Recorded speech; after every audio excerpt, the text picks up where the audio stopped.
गया राजा जगत सिंह जगत का रखवाड़ा, लारा रहेगी चिरमिड़ान किदा मुंह काला। राजा ने कहा भाई मीटिंग शुरू करेंगे 11 बजे, है ना, सपोज कितने बजे की शुरू करेंगे।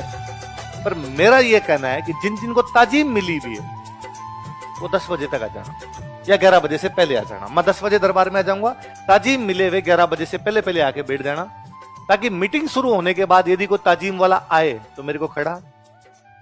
प्रैक्टिकल बात भी यही है कि भाई मीटिंग शुरू हो गई, मैं आपको लिखवा रहा हूं, बीच में कोई आ रहा है जा रहा है तो मैं उससे डिस्टर्ब हो रहा हूं, तो मीटिंग शुरू हो जाए उसके बाद मत आना भाई। यदि मीटिंग शुरू हो गई उसके बाद कोई ताजीम वाला आया तो मैं खड़ा नहीं हूंगा देखने। लोगों का सही बात, ऐसा ही होना चाहिए। अब कई सामंत दरबार में थे, उनको तो सूचना मिल गई, बाकी सामंतों के पास लेटर लिख के भेजे गए, इतनी तारीख को इतने बजे मीटिंग शुरू होगी, चंद्रभान से हम बातचीत करेंगे। इसलिए सारे सामंत दरबार में उपस्थित रहे। वे सामंत जिनको ताजीम मिली हुई इतने बजे से पहले आ जाएं। मीटिंग शुरू होने के बाद यदि कोई ताजीम का सामंत आता है तो राजा खड़े होकर उसको ताजीम नहीं दे। एक कोई सामंत थे वो लेट हो गए, वो थोड़े से लेट आए तो राणा राज सिंह तब तक अपनी मीटिंग शुरू कर सके थे, चंद्रभान से बातचीत चल रही है। गेट कीपर जो था उसने उन सामंत को रोका, तो सामंत कवि थे, चारण कवि थे, उनको रोका कि भाई तुम अंदर मत जाओ। उसने क्यों नहीं जाओ अंदर? कहा साहब राणा राज सिंह का आदेश है कि ताजीम वाले सामंत मीटिंग शुरू होने के बाद नहीं आएंगे। क्यों नहीं आएंगे? क्योंकि राजा की मीटिंग डिस्टर्ब होती है, राजा खड़े होकर ताजीम नहीं देगा। उसने कहा राजा की इतनी औकात? राजा नहीं, राजा के बेटे पोते पड़पोते, राजा की औलाद भी खड़े होकर मेरे को ताजीम देगी, और मेरी पीढ़ियां जब तक सूरज और चांद रहेगा इस दरबार में आएगी तब तक खड़े होकर देनी पड़ेगी साहब। और उस गेट कीपर को धक्का देगी, जबरदस्ती अंदर घुस गया। उसने जैसे ही पहला कदम रखा, उसका ये था कि मैं जैसे एंटर करूंगा राजा खड़ा हो जाएगा, पर राज सिंह खड़ा ही नहीं हुआ, क्योंकि राज सिंह का कहा हुआ था कि भाई जब तक मीटिंग शुरू होने से पहले आएगा तो खड़ा हूंगा, वरना खड़ा। अब वो आग बबूला और उसको लगे कि धरती फट क्यों नहीं जाती।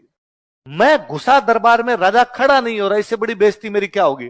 उसने एक कदम और रखा और राजा की तरफ एकदम लाल आंखों से देखा। राजा को फिर भी कोई फर्क नहीं पड़ा, राजा नहीं खड़ा हो रहा। ये जो उसको ताजीम मिली हुई थी, उस सामंत को जो ताजीम मिली हुई थी, वो राज सिंह के पिताजी ने दी थी। राज सिंह के पिताजी का नाम था जगत सिंह। क्या नाम था?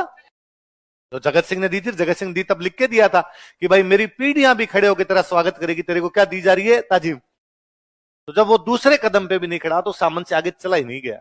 वो वहीं खड़ा खड़ा राज सिंह की तरफ देख के कहता, भरे दरबार में उस दूत की उपस्थिति में राज सिंह को कहता है कि गया राजा जगत सिंह। वो जो राजा जगत सिंह था, जो ताजीम देने वाला था, वो तो चला गया।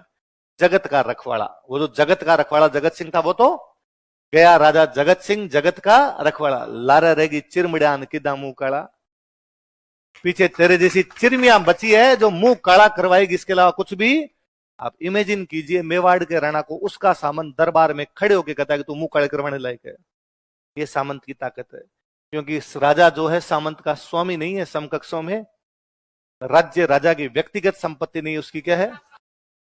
उसको इस बात पे गुस्सा था, यार खड़ा क्यों नहीं हो रहा, मतलब तेरी इतनी औकात कैसी है कि मैं दरबार में यार तू खड़ा नहीं हो। होगा राणा अपनी जगह, लेकिन मेरे को क्या मिली हुई है।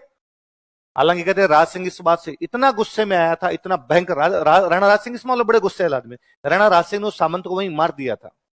राणा राज सिंह हमेशा अपने पास एक मुसल रखते थे, गुर्ज थी, उस गुर्ज को लेकर उसको वहीं मार दिया था, मीटिंग बर्खास्त कर दी थी। हालांकि राणा राज सिंह उसके परिवार को वापस ताजीम वगैरह दे देते हैं, पर राणा राज सिंह ने ऐसे कई मर्डर किए थे। एक उस सामंत को मार दिया था, गुस्से वाला आदमी थे, एक उस सामंत को मारा था, एक कोई पुरोहित जी थे उनको मार दिया था, एक अपनी रानी को मार दिया था। वो रानी को अपने बेटे को राजा बनाना चाह रही थी, तो राजा को पता चला ये रानी मेरे को जहर खिला रही है ताकि मैं मर जाऊं, तो अपने बेटे को क्या बना दे, राजा। तो और वो पुरोहित जी भी कि भाई मेरे को हटा के दूसरे को राजा बनाना चाहते हैं, तो उन पुरोहित जी को मारा था, एक उस सामंत को मारा था, रानी को मारा था, अपने उस बेटे को मारने गए जो बेटा राजा बनना चाह रहा था। उस बेटे को पता चला भाई माँ को तो मार दिया, मेरे को मारना रहे, वो फांसी का गया था, सुसाइड कर लिया था। तो राणा राज सिंह ने इसे 2-3 यूं कर दिए थे। तो कहते हैं कि राणा राज सिंह को बाद में बड़ा फील हुआ कि यार मैंने गलती की, यार गुस्से के अंदर तो आदमी कर जाता है। तो उन्होंने किसी से पूछा कि यार ये जो मैंने मर्डर किए हैं इनका कोई कन्फेंस है क्या, इनका कोई प्रायश्चित हो सकता है क्या कि ये मेरे पाप मिट जाए। तो किसी ने कहा भाई इनको पाप धोने का एक ही तरीका है। क्या तरीका है? कि यदि आप युद्ध में लड़ते हुए मारे जाओ तो आपको पुण्य मिलेगा, फिर ये पाप आप पर लागू, स्वर्ग मिलेगा आपको सीधा। राणा राज सिंह ने कहा ये क्या जरूरी है कि युद्ध में लड़ता हुआ मरूं, हो सकता है युद्ध में जाऊं और ना मरूं, मैं तो खूब सारे युद्धों में गया, अभी तक तो मरा नहीं। तो मरने का क्या, रात को सोऊं सुबह उठूं ही नहीं। मरने का क्या, अभी खिलखिला के जोर से हंसूं, ऊपर की हंसी ऊपर है, नीचे की नीचे रह जाए, है ना, मुंह फटा ही रह जाए भाई साहब आपका। मरने का क्या, आप जा रहे हो रास्ते रास्ते सांप खा गया, वहीं मर गए आप। तो मृत्यु अटल सत्य है, वो तो कभी भी आ सकता है। यार दूसरा उपाय बताओ कोई। तो उसने कहा एक उपाय है कि आप खूब सारे ब्राह्मणों को भोजन करवा दो, तो भी आपको इससे पुण्य मिलेगा। राणा राज सिंह ने कहा ये तो मैं करवाता ही रहता हूं, और करवा दूंगा, और कोई? तो कहा बड़ी झील बना दो। क्या बना दो? लोगों के पीने के पानी का प्रबंध होगा, लोगों की आशीष मिलेगी, लोगों की आशीष मिलेगी तो अपने आप ये क्या हो जाएगा? इसलिए राणा राज सिंह ने बनाई थी राजसमंद। क्या बनाई थी? पर मुझे इन बातों से भी ज्यादा वो ज्यादा इंपॉर्टेंट चीज लगती है कि भाई राजसमंद में हालांकि खूब सारे लॉजिक है कि राजसमंद इसलिए भी बनाएगी क्योंकि अकाल पड़ा हुआ था और आपको वाटर रिसोर्सेज की आवश्यकता, वाटर इंजीनियरिंग थी अपने आप के अंदर, तो कई सारी कहानियां भी उसके साथ जुड़ी हुई है।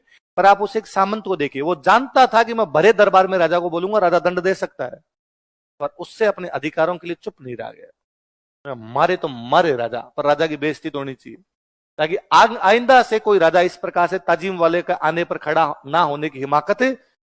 आई बात समझ में?